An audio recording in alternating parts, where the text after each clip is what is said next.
What's it like to play the Nintendo Entertainment System?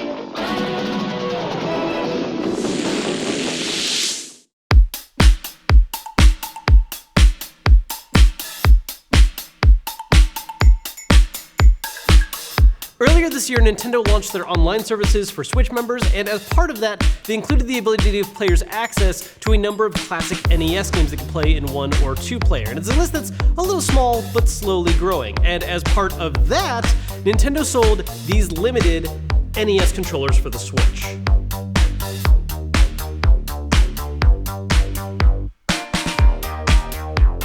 When I say limited, I mean limited. You can only buy these from Nintendo's online store, and even then, you must be subscribed to Nintendo Switch Online, and on top of that, it's limit 1 per customer, though you do get them in a pair, as you can see right here. And the idea here is exactly what you would imagine. It's an NES controller that's designed to, well, work for the Switch. So at face value, just looking at the front, this is straight up an NES controller design, and the only real major differences are, well, first off, it's a little heavier because there's actually wireless tech in here and something a little more advanced than old school NES controller. And the biggest visual difference is what you can see on the top, where it actually has the Joy-Con style railing, so you can slot this on the side of the Switch, though the only reason you would ever need to is to either sync it or to charge it. But it does also give you access to an L and R button, which add a little extra functionality that you need in order to get the most out of using it with your system. Now, with the approach of making these super limited, it seems like Nintendo's leaning much more towards treating these as kind of collector's items rather than actual functional controllers that you could just walk down to a store and buy, and that makes sense for a lot of reasons. I mean, it is a cool functional Joy-Con, but it's not exactly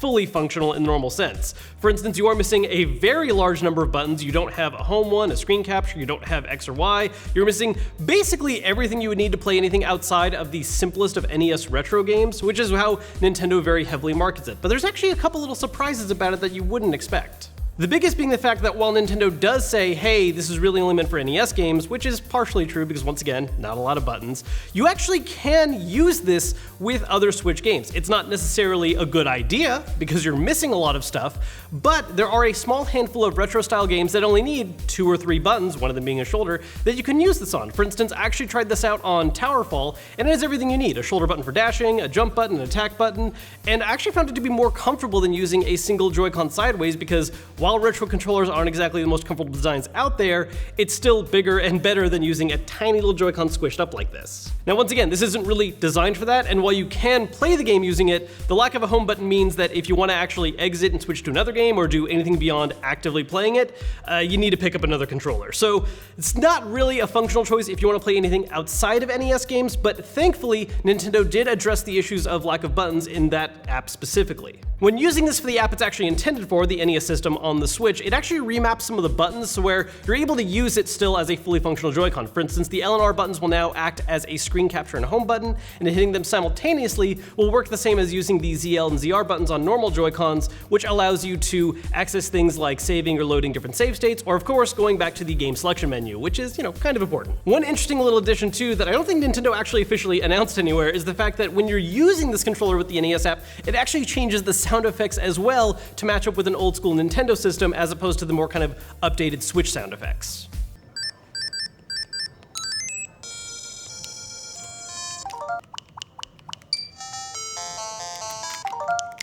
Simply put, this is awesome. It's definitely a collector's item as Nintendo is kind of marketing it and how they're limiting all the quantities. I don't think it's anything people need to rush out and buy right away because they just want to have an NES style controller. But if you're a collector and you enjoy the concept of playing the retro games on your Switch, this is a great idea. And I think it's a step in the right direction because the way Nintendo's been treating the emulation on the Switch so far, it could be better, and this is, I think, one of the first ideas that really starts to click and show better attention to that. Back when they first launched the emulator on the Switch, one of my big complaints is the fact that it's a really cool idea, and it's something that I think fans really want, but Nintendo wasn't really treating it the right way. I mean, yeah, it's great that we have some really big name games on there, like Legend of Zelda and Super Mario Bros. 3, and I think there's some really cool ideas they've experimented with, like adding these special edition modes of them, like being able to play Zelda with all the items right away.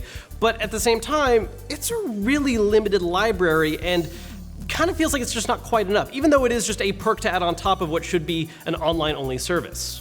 Honestly, I really think that instead of being just like a perk associated with Nintendo Switch Online, the library of NES games should just be their own separate side perk, that you're either buying stuff individually permanently, or it's its own separate subscription with a larger list of games available. And having a separately sold controller like this, I think ties into that idea so much better, because it's not just a situation of, oh, you signed up for online, good job, do you also maybe want this controller that goes with this? It's like, no, here is this separate service that's for dedicated retro fans, and here is an awesome accessory to pick up for it. And I think that just makes a better pitch overall. And there really is a market for this. I mean, even look at other accessories that have been made by third-party companies like 8BitDo. They've made a line of different NES controllers that kind of are a combination of something that's functionally useful for modern games, but features that kind of retro style of these systems. And I think this acts as a very strong competitor for that. Obviously, you don't want to use this in games outside of just the NES emulator, but if your goal is to just capture that old school retro feeling while playing those old school games on the Switch, this does an amazing job of that. Again, I think this is an awesome collector's item. I don't necessarily think you need to rush out and buy one if you just want a functional controller for your Switch, but if you love the retro stuff on the system and you really have high hopes like me, like Nintendo's going to shape it up and make it truly live up to its potential, this is a great step in the right direction.